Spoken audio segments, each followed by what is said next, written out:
We're about to close up, but we want to make sure that there is no guesswork between what makes a professional and an amateur. So we have a professional and amateur checklist for you. To start off, a professional is always paying attention and on the ball, ready for relevant information. And an amateur? An amateur is not.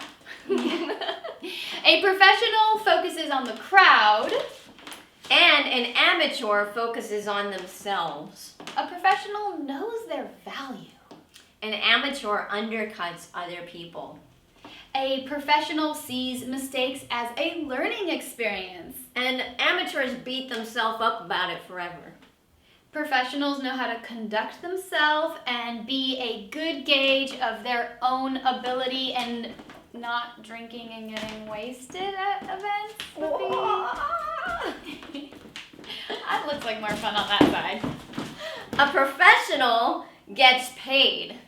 Oh yeah, that was the first thing we mentioned. An amateur does shows for free. A professional doesn't reveal their craft until they're actually performing. An unprofessional person will spoil the surprise and ruin the mystique. A professional is entertaining, while an amateur is just showing up. Look what I can do. A professional considers entertaining a fun job, where an amateur just does it for fun. A professional is comfortable dealing with contracts and using them. An unprofessional amateur would avoid them. A professional is responsive. An amateur is unavailable and hard to get a hold of. A professional is on the cutting edge. And an amateur is living in the past, doing stale routines. Peace and love. A professional is positive. And amateur, not good enough.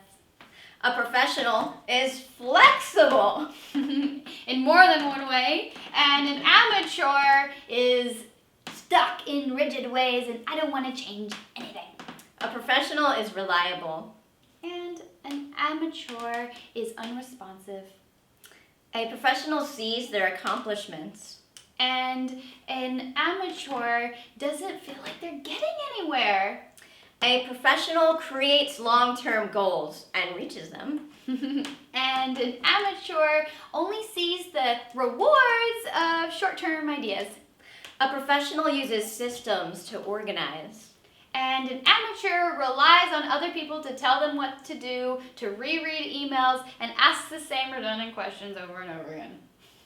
A professional shows up in full makeup and costume, where an amateur just wears yoga clothes and a Forever 21 bra. A professional is aware of their conduct at events, where an amateur would be on stilts, trying appetizers with food in their teeth. A professional is always on time. And an amateur is late. These are a few things. We'll have a checklist for you to help you be more professional. Woo! I think Lamb Chop would agree with that. We could add on and on to this list, but this is a good starting point, and I'm sure that after your course, you'll be falling heavy on the professional side.